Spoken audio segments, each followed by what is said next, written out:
25 కోట్ల రూపాయలు అడ్వాన్స్ కట్టండి, తర్వాత ఏం చేస్తాం, కేసు విచారించి జడ్జిమెంట్ ఇస్తామన్నారు. అంటే ఒక వ్యక్తి దుర్మార్గానికి, అన్యాయానికి, అరాచకానికి ప్రజాధనం 25 కోట్లు పెట్టి రేపు ఇంకా పెట్టే పరిస్థితికి వచ్చారు. ఇదే వ్యక్తి జిఎన్ఎస్ఎస్ కింద హంద్రి నివా కింద 5,500 కోట్లు ఎనికే పన్నుని ఇచ్చారు. వీళ్ళు మామూలుగా తమ్ముళ్ళు దోపిడీ దొంగల వీళ్ళు, గజ దొంగల వీళ్ళు, రాష్ట్రాన్ని లూటీ చేయడానికే అధికారానికి వచ్చామని ఆలోచిస్తున్నారు తప్ప ప్రజల కోసం కాదని మీ అందరికీ విజ్ఞప్తి చేస్తున్నా. ఈ రెంటుల్లో చూస్తే దగ్గర దగ్గర 1,500 కోట్ల రూపాయలు పని చేయకుండా డబ్బులు తీసుకున్నారు. నేను ఒకటే హామీ ఇస్తున్నా, ఏ ఒక్కడిని వదిలిపెట్టను. మిమ్మల్ని అందరినీ బుక్కిన డబ్బులంతా కక్కిచ్చే బాధ్యత నాదని మీ అందరికీ హామీ ఇస్తున్నా. ఇక్కడ మన నియోజకవర్గం ఉంది, మీరు ఒకసారి చూడండి ఎన్ని అన్యాయాలు. ఇక్కడే ఇప్పుడు రాళ్ల బదుగూరు సాధు గ్రామం 35 ఎకరాలు డీకేటీ భూమి వైసీపీ నాయకులు కబ్జా చేశారు. అవునా కాదా అని అడుగుతున్నా మిమ్మల్ని. ఇవే కాకుండా 1-2 కాకుండా ఈరోజు ఇక్కడనే వైసీపీ మండల పార్టీ కన్వీనర్ బుల్లెట్ దండపాణి అంటే పెద్దగా పుడంగి నల్లగుట్ట దగ్గర 4 ఎకరాల ప్రభుత్వం కొట్టేశాడు. అబకల దొడ్డి దగ్గర ఈశ్వరుని దేవాలయం, తమ్ముళ్ళు దేవాలయాలకి దేవుడికే దిక్కు లేకుండా చేస్తున్నారు ఈ దుర్మార్గులు. అక్కడ కబ్జా చేశారు భూమి అంతా. ఇంకో పక్క ఎంపీ నిధులతో బస్ షెల్టర్ కడితే వీళ్ళ భూమికి జాగా కావాలని ఈ మండల కన్వీనర్లంతా ఆ బస్ షెల్టర్ కొట్టేసే పరిస్థితికి వచ్చారు. ఇంకో పక్క చెంగుబల్ల పంచాయతీలో పొలానికి దారి కోసం వీళ్ళందరూ చూస్తే చెరువు కూడా షెడ్ నిర్మించి మొత్తం వీళ్ళు ఇష్ట ప్రకారం చేసే పరిస్థితికి వచ్చారు. 7వ మైలు పక్కనే 6.65 సెంట్ల భూమిని స్వాధీనపరుచుకుని షాపింగ్ కాంప్లెక్స్ కట్టేశారు. ఇంకో పక్కన మీరు చూస్తే ఏపీఐఏసి గోకుల్ దాస్ గార్మెంట్స్ కి ఇచ్చిన 4 ఎకరాల 60 సెంట్లు 17 మంది వైసీపీ నాయకులు కబ్జా చేసే పరిస్థితికి వచ్చారు. ఊర్లో వాళ్ళంతా వ్యతిరేకించి కలెక్టర్ దగ్గరిపోయే పరిస్థితికి వచ్చారు. సోనిశెట్టి గారి పనిలో వైసీపీ నాయకులు అక్రమైనింగ్ చేసి ప్రజలే తిరుగుబాటు చేసి అడ్డుకునే పరిస్థితికి వచ్చారు.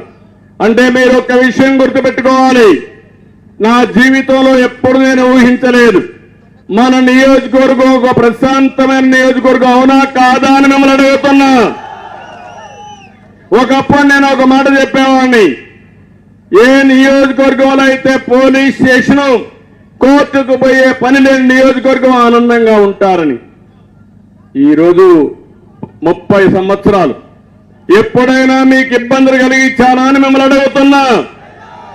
ఏ ఒక్క వైసీపీ నాయకుడికైనా సరే ఎక్కడైనా ఇబ్బంది వచ్చిందా అని నేను అడుగుతున్నా. ఆ రోజు కాంగ్రెస్ పార్టీలో ఉండే నాయకులు ఆలోచించండి, మీకు ఇబ్బంది వచ్చిందా అని నేను అడుగుతున్నా. 5 ఏళ్ల తమ్ముడు ఏం జరిగింది నియోజకవర్గంలో? రౌడీజం పెరిగిందా లేదా? భూ కబ్జాలు పెరిగాయా లేదా? గ్రానైట్ దొంగ వ్యాపారం పెరిగిందా లేదా?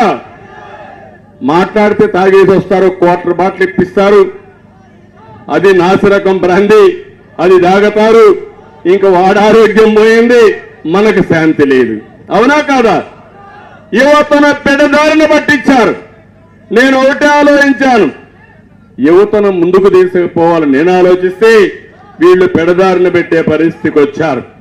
నేను అందుకనే మిమ్మల్ని కోరేది ఒకే ఒక విషయం, ఈరోజు నేను ఒకటే హామీ ఇస్తున్నా. ఇక్కడ అభివృద్ధి అంతా మనమే చేశాం.